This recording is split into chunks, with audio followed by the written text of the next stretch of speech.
Sorry for the bad title. I apologize. But so this is joint work with Madhav Jha and Ali Panar, both were colleagues at Sandia National Labs. And you know how Andrew gave sort of a big survey of the area, and I wanted to talk about a very specific problem because I thought it would be a nice contrast with the previous talk. But let's start first with theory and practice. So does anyone recognize what this is? It's the Shire, right? Yeah, you see the circular door and there's Gandalf. So for me, theory is like the Shire. It's this beautiful place. It's green. It's nice. It's well defined. I know most of the, in theoretical computer science, I know most of the people there. A lit survey for me takes about half an hour. It's a beautiful place to be. But practice is like Mordor. It's this dark, I'm sorry to say this, but it's sort of ugly place. I'm not really sure what the right questions are. You make the wrong move and you fall down a huge crater or whatever. It's generally very messy. So this talk is basically about an inhabitant of the Shire who goes to Mordor with a triangle, actually. So yeah, there and back again. But anyway, so yeah, what's it about? We love triangles. At least I love triangles. It's the building block of communities. It's the sign of social networks. It's the subgraph to rule them all. One more LOTR reference. And I just went and picked up a bunch of papers in various different areas which use triangles for something else. So there are lots of papers in social sciences, like starting from the 70s, where they look at a graph and they look at the triangles and they say, because the triangles are there, something is going on. And in the physical sciences, which is a very loose term, but papers in like physics, papers that are doing analyses of gaming networks, and it comes up over and over again. And then of course there's algorithmics. There was a talk on Monday by Carl Rowe where he was looking at the triangles in the graph and then using that to cluster. And so David and I have also done some work along those lines. So in general, it comes up in many different places. And I'm not even listing the papers that actually just count triangles, because that would be even more. And so just to give you an example, here are a bunch of graphs from the SNAP and from the law database. N is the number of vertices, M is the number of edges, T is the number of triangles. And you can see that even for a graph with 15 million edges, you have 550 million triangles, sort of an order of magnitude more. For the UK Union graph, the largest graph that public data set we could find, it has 450 billion triangles. So if you accurately wanted to just say count or estimate the number of triangles, even a clever enumeration algorithm is probably not what you want to do. And so we're looking for really efficient scalable algorithms to get the number of triangles or to get various estimates or sort of quote-unquote statistics of triangles. And so Andrew talked about the streaming setting, which I'll focus upon. And I'm going to go over this slide because the animation took a long time, so sorry. So this is sort of crucial for any real-time analytics. So like things at the at Sandia National Labs where maybe you're just trying to monitor your internal network. You just want to see what's going on. Maybe you want to detect if there's a node that's failed or something, if there's some sort of communication pattern that looks bad, then you'd like to have an algorithm that's just watching the stream of data. So, this computer talks to this computer talks to this computer, and you only have little space, but you'd still like to get sort of some summary of what's going on. And so the way the algorithm works is, it's got this tiny space which it maintains its data structures, and so then it moves on to the next edge, does some updates over there, and then moves on to the next edge, does some updates. So you can think of sort of the stream passing by. And so I'm not looking at the situation that Andrew talked about of sort of O of n space. Here I'm looking of space that is actually, it should be orders of magnitude smaller than the stream. So orders of magnitude even smaller than n. And as Andrew mentioned, which I'll repeat, I don't want any assumption on the graph or the ordering of the edges. So there's no sort of stochastic assumption on how the graph is being generated. And also, I'm going to focus on a single pass case. Because for many of these applications, it's really a single pass. I mean, if you want to go back to the data, then you have to sort of load everything back from somewhere. And so if the algorithm forgets something too bad, I mean, the algorithm cannot go back and check, hey, was I and j actually connected at some previous step? So fairly stringent conditions. And but actually, so I showed this animation where this box is moving slowly, but actually it's kind of like this. The stream is going by. You have to update really quickly. And so what I'm going to focus on is actually just counting the number of triangles. So let's formalize the model. So you have a stream of edges. So at the end of this, the algorithm has seen all the edges. It's got this tiny space. Think of the graph that is created by accumulating all the edges. And look at the number of triangles in that. I'll call that capital T. And the algorithm should give some estimate for this number. And so that's the problem. The algorithm will be randomized. So the algorithm is going to be flipping coins as it passes through the stream. And so the output will be sort of correct with high probability over the coin flips, not over the input. So for every input, the algorithm will work with when I say high probability, I mean 0.99, but you can parameterize that. That's not a problem. So is the problem definition clear? So there's a lot of history on this problem. So on the theory side, I think Baryosef et al. In 2002 is the first paper that I could find that talks about this paper. Andrew has also done some work on this. I mean, these papers do a lot more than just counting triangles, but they do say something about that. And it's gone all the way up to 2013, where there have been recent theoretical advances in understanding this problem. From the practical side, sort of the only paper that I could find that was doing small space counting, and this paper actually, Burial et al. Kind of falls in between. It has some theory, it also has some practice. But basically, and as they observed, their algorithms start breaking down around 1 million edges. And even at that point, you have to start storing a lot to be able to get accurate estimates. And so I've been interested in triangle counting for a while, and then it was natural to ask whether you can do something better. And what I really wanted was something that was, I wanted some theory, but I also wanted the algorithm to work. So, to actually code it up to see if it can do something. And so before I get into the result, let's just go over some basic notation. The number of vertices is n. The number of edges is m, as usual. What will be important is the number of wedges, or the paths of length 2, which I'll denote by w. So for example, here you've got wedges. They're B, C, and D, and E, F, and G. So these are two wedges in the graph. And capital T is the total number of triangles. And the transitivity is the fraction of closed wedges. So a wedge is closed if it participates in a triangle and is open otherwise. Right? So the transitivity is sort of a very standard notion defined in the social sciences, which is the fraction of closed wedges, and amen. So this is standard notation, and I'll refer to the transitivity as tau. I don't know if that was the best notation, but it is Greek for t. So, and again, the transitivity is just 3 times the number of triangles divided by the number of wedges. And so the main result is on the theory side is, so let's fix some epsilon, some parameter, and we want to get an additive estimate for the transitivity. So you have this fraction here, which is the fraction of closed wedges. Again, this is sort of a standard notion that is used for sort of social network analytics, at least at some level. And so we'd like to estimate this quantity as accurately as possible. So fix some epsilon. So what the algorithm's features are is that it's actually going to give an output that is tau prime, such that tau minus tau prime is at most epsilon with high probability. The space it uses is square root n. So basically, if n is the number of vertices, and it doesn't need to know n in advance. Actually, when you implement the algorithm, you can just say, here's the amount of space that you can use, and it will go ahead and use that. But by far the most interesting feature of this algorithm is that it doesn't work. If you try to code it, it would just, it doesn't do anything useful.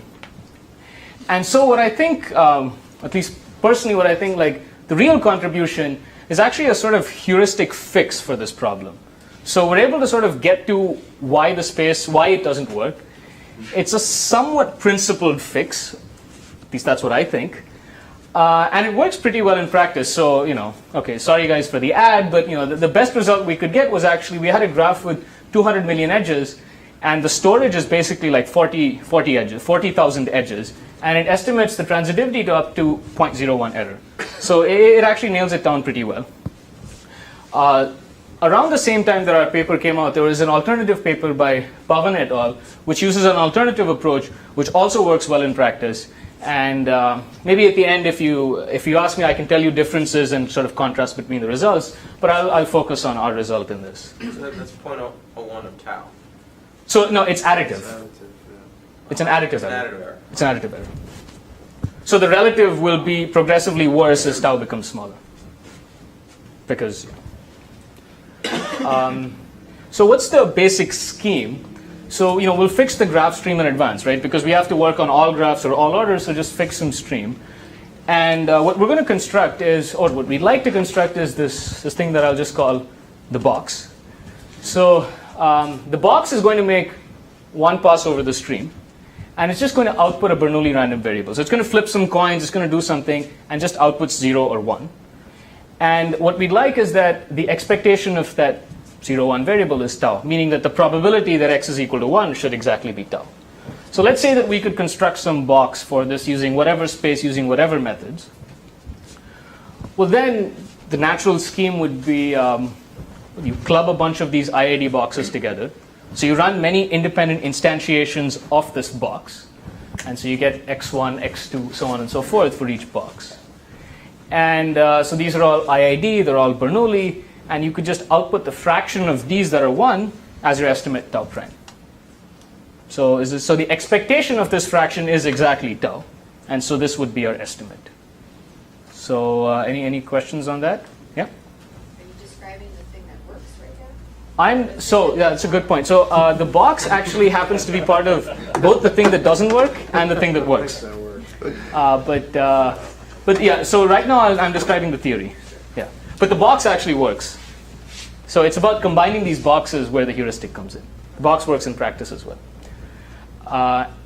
So you use the Chernoff bound. Now, if you don't use the Chernoff bound, you can't call yourself a theoretical computer scientist. You have to use it like 5 times a day. So we're going to use it. And basically it says if k is roughly 1 over epsilon squared, then you're guaranteed that tau minus tau prime is at most epsilon. So note that there's the square there. So to cut your error in half, you have to, it's quadratic. And so the total amount of space you need is, whatever space you need for this box divided by epsilon squared. Right? I mean, if you follow the scheme and if you could construct this box, then this is what you would get. And so far everything is, theoretically sound. So what's in the box, right? So it's, we can almost tautologically define what it needs to be. So tau, the transitivity is the fraction of closed wedges. So suppose you went ahead and you listed, just think as a thought experiment, you listed all wedges in the graph. So you have, LKF, this is an open wedge. You have ADB, that's an open wedge as well because that edge is not present. And then this wedge, GJH, this is closed because it participates in a triangle. You could list this entire thing. The fraction of sort of closed entries is exactly the transitivity. So what you want the box to do is to sample a uniform at random wedge, which I'll denote by UAR. And you just set x is equal to 1 if it's closed and x is equal to 0 otherwise. So this random variable is exactly what we're looking for. So tautologically, this is what we want. The problem is, how do you sample a uniform at random wedge from an edge stream? Because all you're seeing are edges, and you want to sample a wedge, and you're not assuming anything about the ordering. So this is the problem that we need to deal with. And so picking random edges from a stream is actually easy. So this is reservoir sampling. And so if you could only store one edge, you could make one pass through this and end up with a uniform at random edge. So you could copy this as many times as you want. It's easy to pick up random edges from a stream. How many do you need to pick before you get a wedge? That would be one easy way of doing it. Just pick as many edges as you need to get a wedge. So this picture actually shows this much more better. So suppose you're just randomly picking edges with replacement from the graph. So you pick an edge, you pick another, you pick another, you keep picking until boom. You get a collision, now you have a wedge. So if you step back, essentially think of there being n marbles labeled 1 to n, and you are picking them with replacement. The probability of picking the ith marble is the degree of I. Right? So that's the probability that when you pick an edge, you would actually see this vertex. And so it's basically saying you just repeatedly pick from this distribution until you see the same thing twice. But this, we know what it is. This is the birthday paradox calculation. So the birthday paradox calculation basically says if you picked randomly, if you just kept picking people, how many people do you need to see before two people have the same birthday? Well, you can do this calculation for any distribution. So you have some distribution, some discrete distribution. You repeatedly sample from this. How long do you need to do this before you see the same thing twice? And the calculation says that basically m over square root w uniform at random edges suffice. So again, m is the number of edges, w is the number of wedges. And if this doesn't make much sense, basically this is at most root n under some fairly basic and fairly acceptable conditions. And so those are the number of edges you need to get a wedge. And so is that clear? Okay. And so now we have the box. The box will basically pick up a bunch of random edges, m over root w or root n of them, and that will give it its wedge. And we can now just check, yes? How do we know whether the wedge is closed? The slide. So exactly. So now you need to check whether the wedge is open or closed. And now it seems you might have a problem. So let's say that this wedge was actually closed. But the closing edge, the green-blue edge, actually appeared first. So by the time you pick this wedge, which is at this point, the closing edge has already passed you by, which you may not have stored. Well, there's a simple fix for this. It's sort of subtle, but there's a fix for this which was observed by Burial et al., which is, well, look at any triangle. There's one wedge, and exactly one wedge that is closed in the future, right? Because a triangle has three edges. So first this edge came, then this edge, then this edge. So if you looked at this wedge instead, which is blue green and green red, then the closing edge comes later. So when you pick this wedge up, the closing thing will be in the future. And so you actually estimate the fraction of what I'll call future closed wedges, which is exactly tau divided by 3. So then you get your answer and you scale by 3. So this is the fix for this issue. And so you put it all together, you got a bunch of boxes, each one keeps track of its wedge, and it just keeps track of open or closed. And okay, root n space for constant error epsilon, it's beautiful, and we're done. And it doesn't work. So why doesn't it work? Let's do a back of the envelope calculation. The space we needed was root n by epsilon squared, roughly. So let's say you had a graph with 1 million vertices, and you wanted an additive error of 0.01, which is fairly acceptable parameters. You plug it in, and you get 10 to the 7 over here. So the epsilon square just kills this algorithm. And actually, you can do a little better than root n. You can knock off an order of magnitude there, but this will just, the square is too bad. So let's go to heuristic world now. Let's just club all these, you've got a bunch of different boxes. Let's just club all the edges together. And, maybe you could get more wedges. This edge could collide with this edge, and maybe you get more wedges. So what Chernoff says is to get an epsilon error, you need 1 over epsilon square wedges. So, and this you can't improve. You need 1 over epsilon square wedges to get that accurate estimate. Now the interesting thing is if you look into the birthday paradox a little more carefully, it says if you selected k root n uniform at random edges, then you will get k square uniform at random wedges with high probability. So when k is equal to 1, you just get 1. That's just birthday paradox. But as you increase this linearly, you increase your space linearly, the number of wedges grows quadratically. The problem is that Chernoff needs independent wedges. The birthday paradox gives you dependent wedges. But we'll just assume they're independent because we're in heuristic world now. And so that's what we'll do. And so suppose the wedges were sufficiently decorrelated. I don't even know what that means, but I just put it up there. Then root n over epsilon edges should suffice because you would get enough collisions there. You can just keep those wedges, keep track of them being open and closed. And it's a huge savings. So you knock off a 1 over epsilon factor, which is a lot. And so this is the algorithm that we actually implement. And so this is a slide where I show you results. But I'm just going to say it works. But if any of you have seen that comic, you'll know why there's a black box over there. This is from XKCD, by the way. But yeah, here is transitivity estimates for a laundry list of graphs. And the exact is in blue, the estimate is in red. So the total storage we use is 40,000 edges. So that's the total pool. And so here's the ORCID graph with 200 million edges, and it nails it down pretty well. So it does really well on all these instances. If you look at the relative error in triangle counts, then of course it looks worse because for instances like the web graph when the transitivity is actually very small, an additive estimate doesn't translate to a good relative estimate. But in the cases, but it's still less than 6% for sort of all these graphs, except for this web graph, where actually the transitivity estimate is tiny. And something that actually I thought was more interesting was that you can actually keep track of the transitivity and the number of triangles in real time as the graph is evolving. So we took a patent network of 16 million edges, and the storage in this case was 100K. And it tracks, you can see that the transitivity actually is sort of flat, and then it starts shooting up, and the same with the number of triangles. The problem with these plots is actually validating them is really painful, because the algorithm runs, but then you have to actually go and compute the thing exactly. So these algorithms might give new analytics that we could use. So I was talking to some of my colleagues, and they said, oh, this is really cool. Look at our result. It actually works in practice. And the response is, well, no, so real graphs are actually multi-graphs, right? You have edges that repeat. I mean, if one computer communicates with another, it's going to do so again in the future. And you can't ignore that, and that completely kills the algorithm. And you can't remove repeated edges from the stream because you have to make one more pass over the thing. So that was our response. But we had a follow-up result. We have a follow-up result where we can extend this to multi-graphs. And it goes through fairly seamlessly, which is interesting.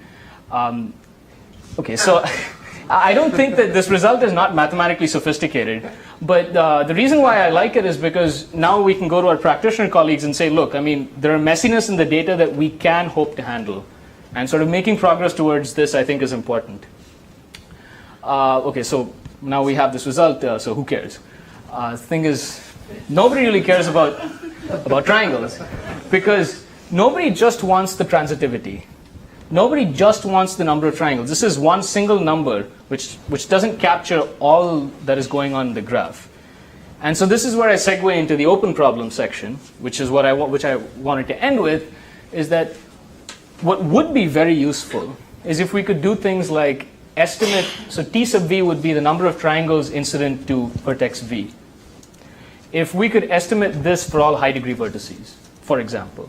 Or we could estimate T sub d, which is the number of triangles incident to degree d vertices. So this is related to clustering coefficients. So these things are actually useful in the sense that there are analytics, or like, for example, we have this application where we want to model a graph, and we really need these numbers. And if we had these numbers, and if we could get them in a streaming fashion, that would be really useful. I suspect one might have to get some random order assumptions on the stream, but this would be useful. Sudden jumps in the clustering coefficient. This would be very nice. And at a more higher level, sort of relating to Andrew's talk, I mean, what we discussed, the tools were actually baby stuff for streaming algorithms theory.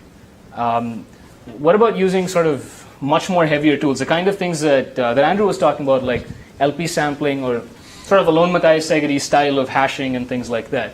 Maybe we could generate sort of a stronger set of tools with which we could do more. And sort of the last was, so this was spurred by a talk that Jen gave at Sandia. So she, Ahmed, Neville, and Kompella have this nice paper where they're talking about how do you get a representative subsample of a stream graph. So at a much higher level, it's not just for triangle counting or just for this, that preserves most of the structure. And so what I started thinking was, okay, so our sample only counts triangles, but can you do something else with it? It would be nice if that same sample could do more. And I think it has some sort of flavor of induced edge sampling, some methods that Jen has proposed. So I'll end with that, and so thank you.